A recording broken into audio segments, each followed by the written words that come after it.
You found the Iron Rebel, a military sci-fi saga of war, exile, and political deception. If that sounds like your kind of story, hit subscribe and give this video a like. It helps the story reach new rebels like you. Let's dive in. Chapter 1. The Final Victory. General Marcius Kane stood at the Resolute's command console, his eyes scanning the holographic battle map hovering above the table. The Zarath defenses were formidable, a dense grid of ships bristling with bioweapons, orbital cannons, and mines. Their homeworld, Zarath Prime, loomed in the background, its surface an eerie green glow of their cities and biofactories. Kane's face remained impassive as his officers waited for his orders. This was it, the final push to end over a decade of relentless war. "Redirect the Second Fleet to Sector 4, he said, his voice calm yet resolute. "We'll draw their fire and force their central defenses to reposition. Commander Vero, prepare the Nova Lances for deployment. Target their planetary shields." Commander Lynn Vero, his second-in-command, hesitated. She was a seasoned officer, trusted by Kane for her strategic insight, but her unease was evident. "If we use the Nova Lances here, we'll compromise the surface. Civilians will die." Kane's gaze didn't waver. Civilians didn't hesitate to build those orbital cannons. "We cannot afford mercy. Deploy the Lances." The order was relayed, and the Resolute vibrated as the massive weapon systems powered up. Tension was palpable across the fleet, and every officer and crew member knew the stakes. This wasn't just another battle, it was the war's crescendo. The Confederation fleet surged forward, a wall of dreadnoughts, cruisers, and frigates weaving through waves of Zarath attackers. On the bridge of the Resolute, the tactical displays flickered with real-time data. Zarath ships, sleek and insectile in design, swarmed with alarming precision, adapting their formations to counter each Confederation maneuver. The enemy's hive-mind AI had been the bane of the war effort, but Kane had studied their patterns and exploited their weaknesses. "Second Fleet is taking heavy fire," an officer reported. "Shields at 40%. "Good," Kane replied, his tone cutting through the tension. "Keep them engaged. Pull their forces to the outer perimeter. The Nova Lances will handle the rest."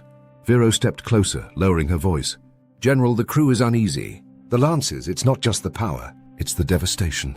We're not just fighting soldiers here." Kane turned to her, his expression unreadable. "The Zarath didn't hesitate when they wiped out Caloris 4. They didn't consider the children on Ravon 7. This war has always been about survival. Let them know that hesitation ends lives. Victory saves them." The Nova Lances fired brilliant beams of energy, lancing through the void. The Zarath planetary shields, a bioorganic lattice designed to withstand conventional weapons, shimmered under the assault before collapsing. Parts of the bridge cheered, but it was short-lived. As the shields fell, the devastation below became evident. Entire city grids on Zarath Prime were exposed to the vacuum, their structures crumbling under the pressure. "Planetary shields are down," an officer confirmed.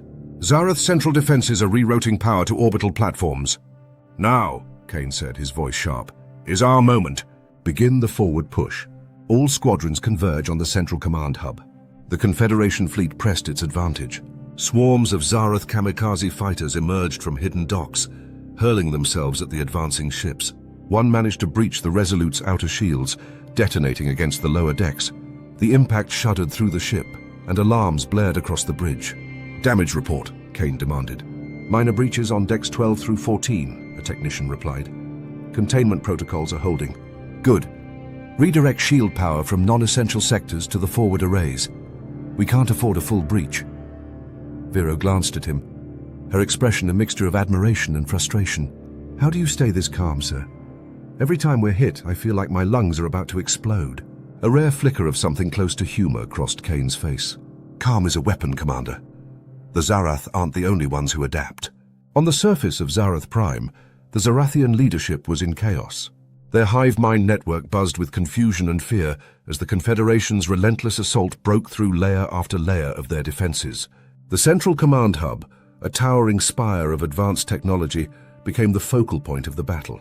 Inside, Zarath commanders attempted to launch a counterattack, activating orbital cannons and bio-warfare pods aimed at the Confederation fleet.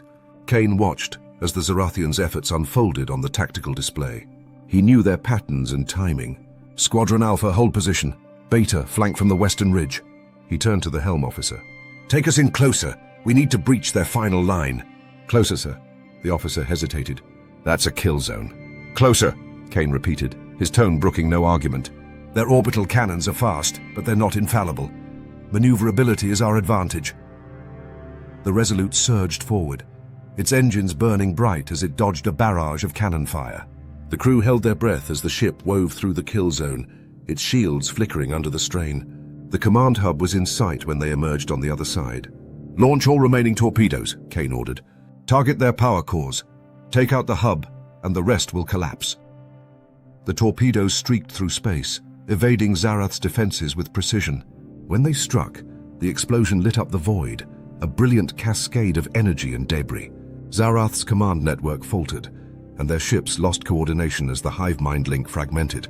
The atmosphere on the Resolute's bridge was electric. Officers cheered, their voices rising above the hum of the ship's systems. For many, the war's end was the moment they had dreamed of for years.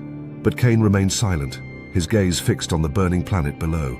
"It's over," he said quietly, though the weight in his voice suggested otherwise.